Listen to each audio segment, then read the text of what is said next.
Ang ating wika ay hindi lamang salita. Ito ang ating pagkakakilanlan, ang ating kasaysayan at ang ating dangal bilang Pilipino. Ngunit sa panahon ngayon, unti-unti itong nababaliwala. Mas pinili ng iba ang banyagang wika, habang ang sariling atin ay tila nalilimutan.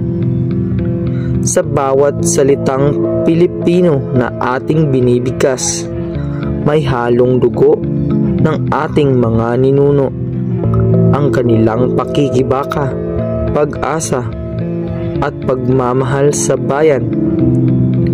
Kaya tungkulin nating ipagtanggol ito sa paaralan, sa tahanan, sa social media. Gamitin natin, ipagmalakin natin ang wikang Pilipino. Dahil kung sino ang marunong magmahal sa sariling wika, siya ang tunay na nagmamahal sa bayan. Tanggol wika, tanggol kultura, tanggol Pilipinas.